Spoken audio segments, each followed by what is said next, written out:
ব্যাংকে মানুষ টাকা রাখতে চায়, আসলে ব্যাংকে টাকা রাখতে চায় এটা যতটা সত্য, ব্যাংকে টাকা রাখলে টাকা মায়ের যায় না এটাও ততটা সত্য। কারণ ব্যাংকের কোনো কর্মী কোনো গ্রাহকের টাকা হাতে নিচ্ছে না, গ্রাহক ব্যাংকের কর্মীর হাতে টাকা দিচ্ছে না, ব্যাংকে গিয়ে টাকা জমা দিচ্ছে।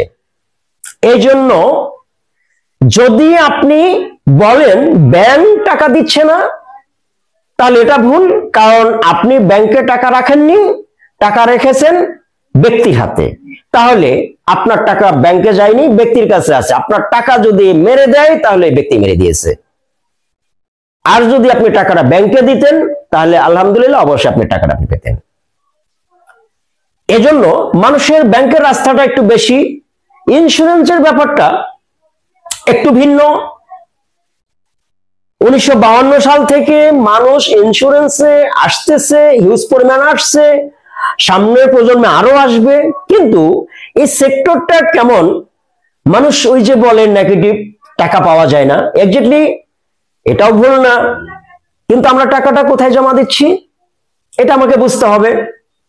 আমি কি ইন্স্যুরেন্সের অফিসে গিয়ে টাকা জমা দিয়েছি? না। আমি কি অনলাইনে কোনো কোম্পানিতে সিস্টেমে জমা দিয়েছি? না। আমি কি ব্যাংকে গিয়ে জমা দিয়েছি? না।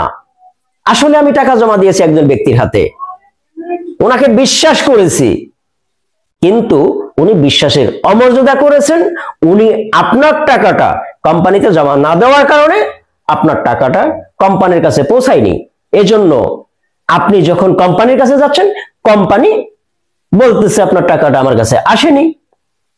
এখন আরেকটা বিষয় হলো, বাংলাদেশে 36টা কোম্পানি আছে। এখন কিছু কোম্পানির এমপ্লয়ার আছে যাদের কোনো আইডেন্টি নেই, কোনো ডকুমেন্টস নেই, যে কোম্পানিতে কাজ করতেছে, উনি সেল করতেছে, গ্রাহকের টাকা নিচ্ছে, চলে যাচ্ছে, তাকে ধরার মতো কোনো সুযোগ কোম্পানির নেই। সোনালী লাইফ সেই জায়গায় কি করলো, এমন কর্মী নিয়োগ দিছে, সে যেখানে যাক না কেন গ্রাহকের টাকায় হাত দিতে পারবে না। পারবে না মানে পারবে না। গ্রাহকের টাকা ধরার ক্ষমতা সোনালী লাইফ ইন্স্যুরেন্সের কোনো কর্মীর নেই। টাকা কিভাবে জমা দিতে হবে সিস্টেমটা জানাই দিতে হবে, এটাই সোনালী লাইফ ইন্স্যুরেন্সের কর্মীদের দায়িত্ব। দায়িত্বটা বুঝিয়ে দিন। কোম্পানি জায়গায় ঠিক আছে, আমি প্রত্যেকটা কোম্পানিকে বলবো, আপনারা প্রত্যেকটা গ্রাহককে বলেন তাদের নিজের হাতে অনলাইন অথবা অফিসে অথবা ব্যাংকে গিয়ে টাকা জমা দেওয়ার জন্য, তাহলে ইনশাআল্লাহ আপনার ক্ষতি হবে না। সোনালী লাইফ ইন্স্যুরেন্স 31টা সিস্টেম ব্যবহার করছে, Nagad, Rocket, bKash, UCash, mCash, MyCash, pay bill, Mac payment, Visa card, debit card, master card, credit card, others 17টা ব্যাংক, বাংলাদেশে প্রত্যেকটা জেলায় 2টা 3টা 4টা ব্রাঞ্চ দিয়েছে। কেন? গ্রাহকের স্বার্থে, যেন গ্রাহক সময় মতো টাকাটা জমা দিতে পারে, এমনকি নিজে গিয়ে টাকা উত্তোলন করতে পারে, যে কোনো জায়গা থেকে টাকা জমা দিতে পারে, যে কোনো জায়গা থেকে টাকা উঠতে পারে, সেই ব্যাংকের মাধ্যমে। এজন্য সোনালী লাইফ ইন্স্যুরেন্স বেস্ট।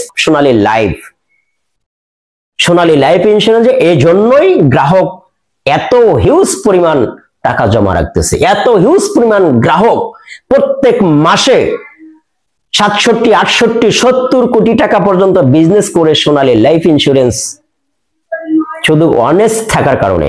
আলহামদুলিল্লাহ, স্যালুট।